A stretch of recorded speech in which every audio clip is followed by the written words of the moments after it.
എനിക്ക് പേഴ്സണലി പടം വർക്കായി. ഞാൻ ഒരു ഏജൻസ് ആ യാത്ര ആ ഒരു ടൈപ്പ് ഓഫ് പടം പ്രതീക്ഷിച്ചാണ് വന്നത്. ഈ ഷെർലക് ഹോംസ് കഥകളെ ബേസ് ചെയ്തുള്ള ഒരു പടം. അതെന്താണോ വിചാരിച്ചത് അത് ഈ സിനിമയിൽ കിട്ടി. അതിന് കുറച്ചൊരു റിയലിസ്റ്റിക് ആയിട്ടുള്ള അപ്രോച്ചാണ് ഈ പടം കാണിക്കുന്നത്. ഈ ഇൻവെസ്റ്റിഗേഷൻ ആയാലും എല്ലാം കുറച്ച് റിയലിസ്റ്റിക് ആണ്.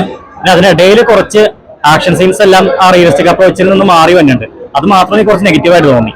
അതുപോലെ തന്നെ മ്യൂസിക് ഡിപ്പാർട്ട്മെന്റും പല സീനിനും ഒട്ടും ചേർച്ചയില്ല, ഒട്ടും മാച്ച് ആവാത്ത മ്യൂസിക്കാണ് അവർ കൊടുത്തത്. അപ്പൊ അതിന്റെ ഒരു നെഗറ്റീവായിട്ട് എനിക്ക് തോന്നി. അല്ലാതെ നോക്കുമ്പോൾ നല്ലൊരു സ്ലോവിൽ പോണ ഒരു ത്രില്ലറാണ്. നല്ല ഇൻവെസ്റ്റിഗേഷൻ സീൻസ് ഉണ്ട്, കോമഡി ഉണ്ട്. മമ്മൂട്ടി നല്ല പക്കയായിട്ട് ഡൊമിനിക് എന്ന ക്യാരക്ടർ ചെയ്തിട്ടുണ്ട്.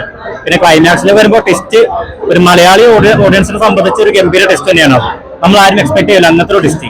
പക്ഷെ ഒരു ഇന്ത്യ ഒരു ടോട്ടൽ ഓവറോൾ നോക്കുമ്പോൾ ടെസ്റ്റ് നമുക്ക് കുറച്ച് പ്രഡിക്റ്റബിൾ ആണ്. ഞാൻ ഈ അടുത്തൊരു പടം കണ്ടിരുന്നു. പടത്തിന്റെ പേര് പറഞ്ഞില്ല, തമിഴ് പടം. ആ പടത്തിന്റെ സെയിം ടെസ്റ്റ് തന്നെയാണ്. ആ പടത്തിന്റെ പേര് പറഞ്ഞാൽ എല്ലാവർക്കും മനസ്സിലാവും എന്താണ് ടെസ്റ്റ് എന്ന്. അതുകൊണ്ട് ആ പടം അത്രയ്ക്ക് പോപ്പുലർ അല്ല.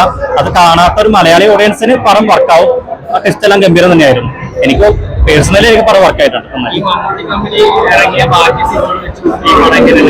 പടം മമ്മൂട്ടി കമ്പനി ഇപ്പൊ ടെർബോ വെച്ച് നോക്കുമ്പോൾ എനിക്ക് കുറച്ചൊരു ബെറ്റർ ആണ്. അല്ലാത്ത ബാക്കി ലാസ്റ്റ് വന്ന ബാക്കി പടങ്ങൾ വെച്ച് നോക്കുമ്പോൾ അത്ര ആ ലെവൽ വന്നിട്ടില്ല. എന്നാലും ഒരു ചെറിയൊരു പടമായിട്ട് നമുക്ക് കണ്ടിരിക്കാൻ പറ്റുന്ന ഒരു സിനിമ തന്നെയാണ്. വലിയൊരു താരനിരയോ അല്ലെങ്കിൽ വലിയ ബജറ്റിലോ ഇറങ്ങിയ ഒരു സിനിമയല്ല ഇത്. ചെറിയൊരു രീതിയിൽ നമുക്ക് തിയേറ്ററിൽ പോയിട്ട് കണ്ടിരിക്കാൻ പറ്റുന്ന നല്ലൊരു സിനിമ തന്നെയാണ്.